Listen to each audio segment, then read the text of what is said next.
भारतीय नौसेना ने यह 2000 साल पुराने जहाज को रिक्रिएट किया है और इसका नाम रखा गया है एक कंबोडिया के राजा पर जो ओडिशा से थे।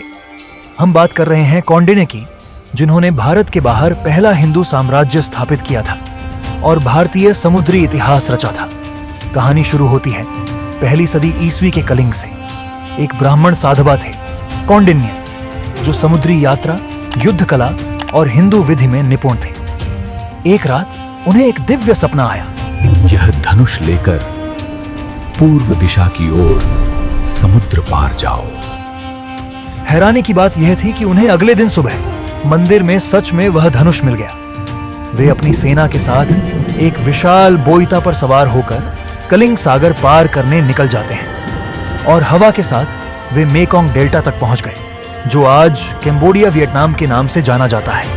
पर वहां कुछ ऐसा हुआ जिसने इतिहास हमेशा के लिए बदल दिया। मेकोंग की नागा नौसेना ने कौंडिन्य पर आक्रमण कर दिया, जिसकी कमांडर थी नागा राजकुमारी सोमा। फिर एक भीषण युद्ध छिड़ गया और कलिंग के योद्धाओं ने वीरता के साथ आक्रमण का सामना किया और हमले को सफलता से रोक दिया। उन्होंने सिर्फ युद्ध नहीं जीता, बल्कि अपनी युद्ध कला और बुद्धि से राजकुमारी को प्रभावित कर दिया और सोमा ने अपना विवाह प्रस्ताव भी रख दिया। और इस विवाह से जन्म हुआ दक्षिण पूर्व एशिया के पहले हिंदू राज्य फुनान का, जिसके राजा बने कौंडिन्य, जिन्हें वहां प्रियाथोंग के नाम से जाना गया। वे अपने साथ लाए कलिंग का कानून, शासन, शिक्षा, वास्तुकला एवं संस्कृति, जो वहां की स्थानीय संस्कृति के साथ मिलकर आज के कंबोडियन कल्चर की नींव रखता है। पर यह सब बिना कलिंग की समुद्री निपुणता के संभव नहीं था और इसी सुनहरी विरासत की झलक अजंता की 5वीं सदी की गुफा के चित्रों में दिखती है।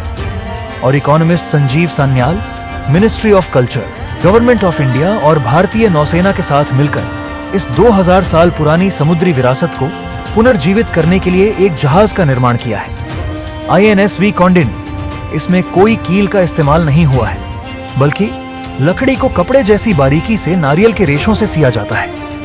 इससे जहाज बेहद मजबूत हो जाता है और इसे वाटरप्रूफ बनाने के लिए प्राचीन रेजिन जैसी परत लगाई जाती है। इसका निर्माण शुरू किया गया था 2023 में और 2025 में यह जहाज अपनी समुद्री यात्रा पर निकल चुका है ओमान की ओर। और हम आशा रखते हैं कि 2026 के बाली यात्रा के दौरान INSV कौंडिन्य इस प्राचीन समुद्री मार्ग को पुनर्जीवित करे, ताकि पूरा विश्व भारत की मैरीटाइम लेगेसी का अनुभव इस सदी में कर सके। भारत से जुड़ी और कहानियों के लिए हमें फॉलो करें।